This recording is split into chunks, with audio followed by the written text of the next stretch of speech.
Hello, Abnormal Family. Good to see you guys tonight. I hope you enjoyed the Boots on the Ground tonight. It was another good one. A lot of you said you heard a lot of talking or whispering in the background. I wasn't able to hear that, but we're going to do, I think, a live show, and we're going to bring Jesse in as our guest, and we're going to talk about each of those nights, I think, and we're going to talk about the voices we heard and things like that. I think that's going to be a really good show. That way we can kind of go over what we think we're hearing, what we think it is, the places we were at, and kind of see if something's following us or if these are new people. The encounter I got for you today, I think you're going to really enjoy. It's another good encounter that was sent in to us, so let's go ahead and jump into this one. A lot of y'all are asking how to mail us stuff in the postal because our P.O. box is no longer out there. Our address is in the description of all these videos now, the new address. Just send things to that address and we will receive them along with Hunter. And I want to say to Hunter, buddy, I love you so very much. I miss you every day, every minute of every second of every day. You're my best friend always, and I will see you soon. Let's get on to this encounter. I want to tell you a story my grandpa told me. He used to work in the hayfields a lot to make extra money. He was working with a group of men and their boss. Harold was a real jerk. Grandpa said he was a slave driver and he wanted his penny's worth on every worker.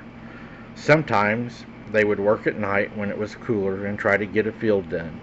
All the older guys told Grandpa, don't be alone out here and always stay in the light and don't go to any voices you don't see the person standing there. My grandpa asked them why, and they said because there is a Skinwalker out here and he will try to get you. They said the kid's name Shane had already gone missing this year and hasn't been found. They said a kid goes missing every year and is found in bad shape. I remember my grandpa telling me that the older guys warned him to be careful when working at night. They told him to never be alone and always stay in the light. They always warned him to not follow any voices unless he could see the person speaking. When Grandpa asked why, they told him about the Skinwalker that roamed the fields. They said it was a supernatural being, that it could disguise itself as a human or an animal, and that it had the history of targeting workers in the fields. The older guys told my grandpa that a kid named Shane had gone missing just that year and hadn't been found yet. They said it was a pattern. Every year a kid would go missing and later be found in really, really bad shape. My grandpa was scared, but he needed to work. He tried to brush it off as a mere superstition, but the warning stuck with him. My grandpa was working late one night when he heard a familiar whistle, the same one Harold would use to summon the workers. Thinking it was the boss calling him, my grandpa started walking toward the darkness of the woodline. But just as he was about to step into the shadows, Tim grabbed him and asked, "What are you doing?" My grandpa explained that he thought Harold was calling him, but Tim's expression was serious. Tim told my grandpa that he and the other workers had been hearing the whistle too, but it wasn't Harold. In fact, they had all been warned not to follow the whistle because it wasn't human. Tim's words scared my grandpa really bad. He realized that he had almost fallen into the trap. Tim's urgent voice echoed in his mind. What are you trying to do? Be the next missing person out here? Don't go to the voices. And don't whistle. The next day, while my grandpa and the others were working, a police car and the coroner's vehicle drove across the field, heading toward the tree line by the creek. Harold led the way, followed by the officers and the coroner. They got out of their vehicles and started walking towards the creek. My grandpa could see Harold's gesturing and talking to the officers, but as they got closer, Harold's voice grew louder and more agitated. He started walking towards my grandpa and the rest of the workers, his face red with rage. "You all lazy SOBs, get the day off," he said. Harold yelled it. His voice echoed through the field. They found that kid who was missing around, and he was all shredded laying into the creek. My grandpa felt sick. He felt scared and afraid. The missing kid Shane had been found, and it sounded like he was slaughtered down on the creek. The workers were stunned, unsure of what to say or do. My grandpa just stood there frozen in shock as Harold continued to rant and rave.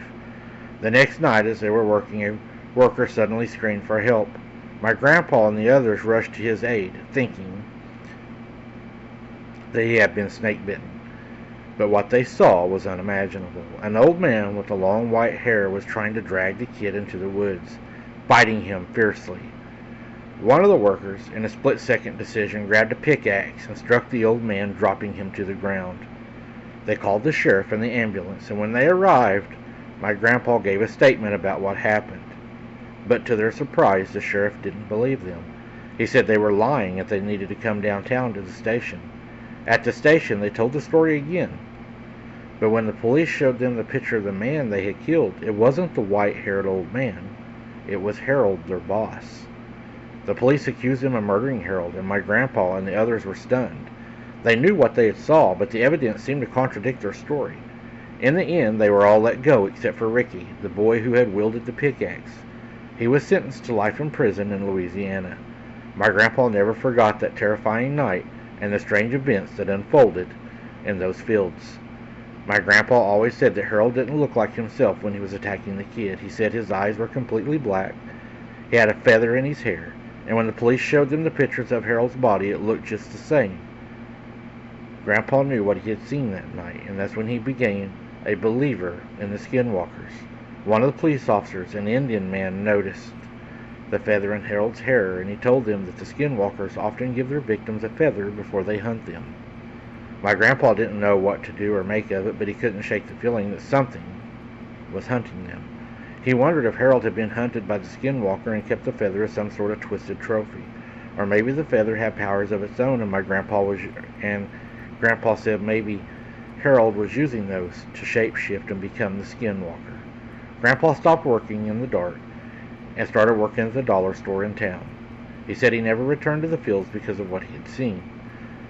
Ricky is still in prison to this day, serving life in Louisiana State Penitentiary without the possibility of parole. Thank you for sharing my story. Man, that is really sad, and it makes you really wonder if you ever did defend yourself and that happened, what would happen to you. I mean, if the evidence goes against what you're saying, you could be in a lot of trouble.